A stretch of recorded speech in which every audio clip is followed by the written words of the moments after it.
नमस्कार दोस्तों। एक कहावत है, झूठ, मक्कारी, चोरी, गद्दारी, बेईमानी करके कुछ समय के लिए आदमी जरूर आगे बढ़ सकता है, लेकिन हमेशा के लिए नहीं। अंतों अंत तक हमेशा सत्य की जीत होती है और हमेशा असत्य की हार होती है। और दोस्तों यही चीज़ दोहरा रहा है। जो चाइना मक्कारी करके पूरे दुनिया को ठग के आज इतना बड़ा पावरफुल देश बना था, वो बर्बाद होने वाला है। दोस्तों चाइना का जीडीपी 14 ट्रिलियन है। अब एक एक पाई चाइना से जाने वाला है। चाइना अब कहीं का नहीं रहने वाला है। चाइना के ऊपर पूरे दुनिया आज आक्रमण कर दिया है। यानी कि जो हाल सोवियत संघ का हुआ था ना 1986 में, आज से 33 साल पहले सोवियत संघ के साथ दोस्तों यही हादसा हुआ था। क्या हुआ था आप जानते हैं। इन सबसे पहले मैं आप लोग को एक बात बता दूं दोस्तों, मैं टुकड़े टुकड़े गैंग का आदमी नहीं हूं, नहीं मैं लिबरल मीडिया हूं। मैं जो बता रहा हूं सोवियत संघ के बारे में, उस पर आप लोग बुरा मत मानिएगा। हम जानते हैं रूस मेरा सच्चा मित्र है, लेकिन चाइना के बारे में मैं बता रहा हूं, इसीलिए एग्जाम्पल देना पड़ रहा है। तो ये मत समझिए कि मैं सोवियत संघ का बुराई कर रहा हूँ। चलिए दोस्तों बताता हूँ। अब 1986 में सोवियत संघ चाहता था कि हम खास तौर पे यूक्रेन में एक शहर बसाए, यूक्रेन को बहुत ही एडवांस बनाए, ताकि आने वाले समय में यहाँ से इकोनॉमिक सिस्टम चल सके और सोवियत संघ बहुत ही मजबूत हो जाए। दोस्तों ऐसा सपना सोवियत संघ का था, लेकिन वहाँ पे क्या हो गया, बहुत भयानक परमाणु हादसा हो गया, जिसमें 4000 से अधिक आदमी मारा गया और पूरे दुनिया को दोस्तों चौंका दिया था। सोचने वाली बात तो यह है कि 3-4 महीना तक यानी कि सोवियत संघ पूरे दुनिया से छुपाता रह गया, किसी को बताया ही नहीं। पूरे दुनिया को पता ही नहीं चला कि वहाँ पे हुआ क्या है। जिस तरह से चाइना में दोस्तों वुहान वायरस यानी कि चीनी वायरस आया था, यानी कि चीन के जो वुहान लैब से लीक हुआ था, और लगातार 3 महीना चाइना पूरे दुनिया को छुपाया, और अंत में क्या हुआ, पूरे दुनिया में ये महामारी फैल गया। वैसे ही दोस्तों शुरुआती में सोवियत संघ पूरे दुनिया से छिपा रहा था, लेकिन जब उसका रेडिएशन पूरे अंतरिक्ष में यानी कि भरना शुरू हो गया, आकाश में भरना शुरू हुआ, यानी कि रेडिएशन से यूरोप के कई सारे देश तड़पना शुरू हो गया, बहुत सारे जगह पे आदमी मरना शुरू हो गया, तब सबको शक हुआ कि नहीं, रूस में सच में कुछ न कुछ हुआ है। दोस्तों इन सबसे पहले अमेरिका के मीडिया, यूरोप के मीडिया कई बार आरोप लगा चुका था कि रसिया में एक न्यूक्लियर पावर प्लांट ब्लास्ट हो चुका है, जिसमें बहुत आदमी मारा गया है। तो कोई यकीन नहीं कर रहा था, लेकिन बाद में सबको यकीन हो गया कि सच में कुछ न कुछ हुआ है। और दोस्तों बाद में जब जांच पड़ताल हुआ तो अब जानते हैं सचमुच में यूक्रेन में Chernobyl nuclear power plant blast हो गया था। यानी कि सोवियत संघ का मानना था कि इस पावर प्लांट से हम बिजली पूरे देश में सप्लाई करेंगे और यहाँ पे मुझे बहुत बड़ा फायदा होने वाला है। और दोस्तों ये बहुत बड़ा पावर प्लांट था, प्रोजेक्ट था, लेकिन सब तहस नहस हो गया था। अब आप पूछें कि भाई ये एग्जाम्पल आप क्यों दिए, इससे चीनी वायरस से क्या लेन देन है। दोस्तों लेन देन है, उस समय सोवियत संघ भी चाइना जैसा कम्युनिस्ट देश था। अभी तो सोवियत संघ लोकतंत्र हो गया है, पहले कम्युनिस्ट था, यानी कि कम्युनिस्ट का दाता सोवियत संघ को कहा जाता है। तो सोवियत संघ भी उस समय दोस्तों वहाँ पे मीडिया का आज़ादी नहीं था, मीडिया कुछ लिख नहीं सकता था। जो हाल आज चाइना का है उस समय सोवियत संघ था, और यही कारण है कि सोवियत संघ केवल 4 से 5 साल में टूट गया था। यूक्रेन भी अलग हो गया था और सोवियत संघ को 14 हिस्सा में टूटना पड़ा था दोस्तों। और ये बात कई बार सोवियत संघ के जो पूर्व राष्ट्रपति है कई बार बोल चुका है कि ये मेरा बहुत बड़ा मिस्टेक था। यानी कि उस समय के जो सोवियत संघ के सरकार था, यानी कि कम्युनिस्ट सरकार था, उसने कई बार ये चीज़ एक्सेप्ट किया कि हमारा एक गलती सब कुछ तहस नहस हो गया। उसने कई बार एक्सेप्ट किया कि इसी चेर्नोबिल पावर प्लांट डिजास्टर से हमारा यहाँ पे सोवियत संघ टूटा था और कई हिस्से में हम लोग बट गए थे। दोस्तों ऐसा उसका मानना था। अब यही चीज़ चाइना के साथ होने वाला है। चाइना शुरुआती में पूरे दुनिया से ये वायरस छुपाया, पूरे दुनिया को शक हो रहा था कि सचमुच में चाइना ये वायरस बनाया है। दोस्तों मीडिया में छप रहा था और अमेरिका ने आदेश तक दे दिया, और चाइना अब यहाँ पे जो जांच करता है, जो भी बड़े बड़े टीम है, डॉक्टर टीम है, उसको आने से मना कर रहा है। और इसीलिए दोस्तों दुनिया के तमाम बड़े बड़े देश अब अपना जितना भी नुकसान हुआ है सबका भरपाई अब चाइना से करना चाहता है। और इसी कड़ी में जर्मनी ने बहुत बड़ा कदम उठाया है और पूरे दुनिया को चौंका दिया है और चाइना को चारों खाने चित कर दिया है। चाइना का भी सोच नहीं सकता है कि जर्मनी इतना बड़ा फैसला ले सकता है। इन सबसे पहले अमेरिका ने, ब्रिटेन ने इतना बड़ा फैसला लिया था। दोस्तों कुछ दिन पहले अमेरिका की ओर से एक दावा किया और चाइना पे केस ठोका गया। उसने कहा कि हमारा 20 ट्रिलियन से अधिक नुकसान हुआ है और मुझे 20 ट्रिलियन चाइना दे। दोस्तों अमेरिका की ओर से ये दावा हुआ था और चाइना में तभी से हड़कंप मचना शुरू हो गया था। इन सब के अलावा इटली ने यहाँ तक कि वार डैमेज यानी कि वार का जो यानी कि इटली का कहना था कि हमारे ऊपर वार थोपा है चाइना ने, हमारे ऊपर लड़ाई कर दिया है, चढ़ाई कर दिया है चाइना ने, उसका हर्जाना चाइना को भुगतना ही होगा।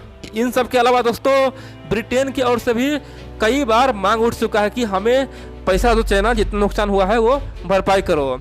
इसी कड़ी में अब पहली बार जर्मनी मैदान में उतर चुका है और जर्मनी ने 165 बिलियन डॉलर का बिल फाड़ के चाइना को भेजा है और बोला है कि जितना जल्दी हो सके ये सारे के सारे बिल चुकाओ, वरना तैयार रहो बड़ा एक्शन के लिए।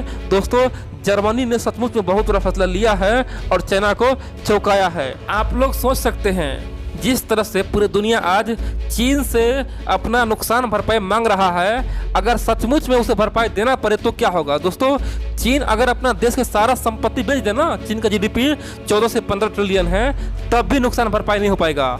पूरे दुनिया में कम से कम अब तक तो दोस्तों 7 से 8 ट्रिलियन डॉलर का नुकसान हो चुका है। इतना तो नुकसान दोस्तों होगा ही होगा। यहाँ तक कि हम कहेंगे तो भारत में ही दोस्तों कम से कम 400 से लेकर 500 बिलियन डॉलर का नुकसान अभी तक हुआ होगा। जितना दिन यानी कि 21 दिन से लॉकडाउन है दोस्तों।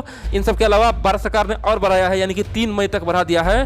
कहने का मतलब यह है कि भारत में ही अभी कम से कम लगभग आधा ट्रिलियन का दोस्तों नुकसान हो चुका है। और पूरे दुनिया अगर मान ले एक साथ चाइना पे आक्रमण कर दे तो चाइना को ईंट बेचना पड़ेगा और उसका कर्ज चुकाना होगा। आप पूछेंगे कि अगर चाइना ऐसा नहीं करता है तो क्या होगा। देखिए अगर सचमुच में पूरे दुनिया एक साथ आ जाए तो चाइना को भरपाई करना ही होगा। अगर वो नहीं करता है तो आप समझिए चाइना का यूनाइटेड नेशन का जो परमानेंट सीट है वो तो गया ही गया। इन सब के अलावा चाइना पूरे दुनिया से अलग थलग पड़ जाएगा और जब पूरे दुनिया से अलग थलग पड़ जाएगा तो पूरे दुनिया एक साथ मिलके चाइना में जो आज जगह जगह विद्रोह छिड़ा हुआ है, हांगकांग बोल रहा है कि हम लेके रहेंगे आज़ादी, तिब्बत बोल रहा है हम लेके रहेंगे आज़ादी, वहाँ पे उइगर मुसलमान बोल रहा है हम लेके रहेंगे आज़ादी, सिजियांग प्रांत में बोल रहा है लेके रहेंगे आज़ादी।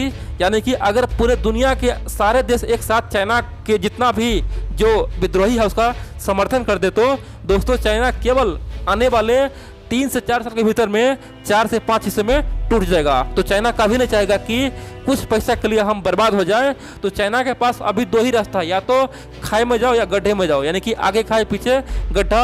और इसलिए दोस्तों अगर चाइना भरपाई करता है यानी कि पैसा पूरे दुनिया को देता है तब भी वो बर्बाद होगा, नहीं देता है तब भी वो बर्बाद होगा, क्योंकि चाइना के प्रति इस कदर नफरत पूरे दुनिया में फैल गया ना, आप लोग सोच भी नहीं सकते हैं। अब आप लोग पूछेंगे कि भाई ये तो गलत है, किसी देश के प्रति इतना नफरत सही नहीं है। दोस्तों कुछ गलत नहीं है। शुरुआती चाइना खुद ने किया। पूरे दुनिया जब पूछ रहा था कि बताइए इस वायरस का क्या प्रकोप है, इससे क्या क्या नुकसान होता है, उस समय चाइना बोला कि कुछ नहीं होता है। WHO खरीद लिया और अब क्या हुआ, पूरी दुनिया में महामारी फैल गया है। तो गलती तो चाइना खुद ने किया है, इसीलिए चाइना पे पूरी दुनिया आज बिल फाड़ रहा है। इतना ही नहीं दोस्तों, आने वाले समय में आप देखेंगे USA चाइना पे मिलिट्री एक्शन ले सकता है, क्योंकि अब विचार चल रही है USA में, USA आपस में विचार कर रही है कि आने वाले समय में अब चाइना के ऊपर मिलिट्री से एक्शन लिया जाएगा। अगर सचमुच में चाइना ये वायरस फैलाया होगा तो चाइना को हम बर्बाद कर देंगे, तहस नहस कर देंगे। और दोस्तों ट्रंप को आज सारे विपक्षी पार्टी साथ दे रहा है। जितना भी मीडिया जो ट्रंप विरोधी था, जो खासतौर पे ट्रंप को बार बार आलोचना करता था, सबका सब आज ट्रंप का साथ दे रहा है और सब बोल रहा है कि चीन पे एक्शन लो। और दोस्तों अमेरिका में चुनाव भी है, इसलिए आप देखेंगे कि और जैसे ही ये वायरस खत्म होगा पूरी दुनिया में तो समझिए अमेरिका उस पर कड़ा से कड़ा, बड़ा से बड़ा एक्शन लेगा। और बड़ी बात तो यह है कि पूरी दुनिया आज अमेरिका के साथ है, सब अमेरिका के साथ दे रहा है, क्योंकि आज सब चीनी वायरस से परेशान हो चुका है। इन सब के अलावा दोस्तों एक कहावत है ना, रस्सी जल गई लेकिन बल नहीं गई, यही सेम चीज़ है। चाइना आज पूरे दुनिया से घिरा हुआ है, लेकिन भारत के लिए फिर से जहर बोला है। दोस्तों आप जानते हैं भारत सरकार इसी हफ्ता FDI में चेंज किया था। भारत का कहना था कि हमारा जितना पड़ोसी है जिससे हमारा बॉर्डर शेयर होता है, खासतौर पे बांग्लादेश, पाकिस्तान, अफगानिस्तान, म्यांमार, भूटान, नेपाल, चाइना, इन सारे देश के कोई भी बिजनेसमैन या कोई भी बड़ा कंपनी है अगर सचमुच में भारत में इन्वेस्ट करना चाहता है तो सबसे पहले तो हमसे उससे परमिशन लेना होगा। यानी कि दोस्तों 10% से अधिक इन्वेस्ट करने के लिए भारत सरकार से परमिशन अब लेना ही होगा, खासतौर पे शेयर बाजार में करने से पहले। आप पूछेंगे भाई 10% से कम में क्या होगा। दोस्तों 10% से कम के लिए भारत सरकार ने सेबी को बनाया गया है, security exchange board of India को बनाया है। 10% से कम अगर चाइना भारत में इन्वेस्ट करता है तभी उसका जांच पड़ताल होगा और उसके बाद ही भारत में उसे इन्वेस्ट दिया जाएगा। दोस्तों इसीलिए चाइना बौखलाया हुआ है और बोल रहा है कि ये तो WTO के खिलाफ है, ये WTO के खिलाफ गया है भारत, हम WTO में ये मुद्दा उठाएंगे। आप पूछेंगे कि भाई WTO होता क्या है? देखिए दोस्तों, WTO का मतलब होता है वर्ल्ड ट्रेड ऑर्गेनाइजेशन, यानी कि पूरे दुनिया का जो व्यापार होता है उसका संचालन WTO करता है। वही बताता है कि किस देश को क्या करना नहीं करना है। पूरे दुनिया के लिए दोस्तों एक नियम बनाया गया है, इसीलिए चाइना अब WTO में जाने के लिए तैयार है। कहने वाली बात तो यह है कि पूरे दुनिया आज चीन के पीछे हाथ धो के पड़ा हुआ है और चीन अभी भी भारत से उलझना चाहता है। उसे पता नहीं है कि अगर भारत एक बार सचमुच में यूरोप और अमेरिका का साथ दे दे तो चाइना का बर्बादी तय है। इसीलिए कहा जाता है दोस्तों, मूर्खों को समझाना बेवकूफ़ी होगा।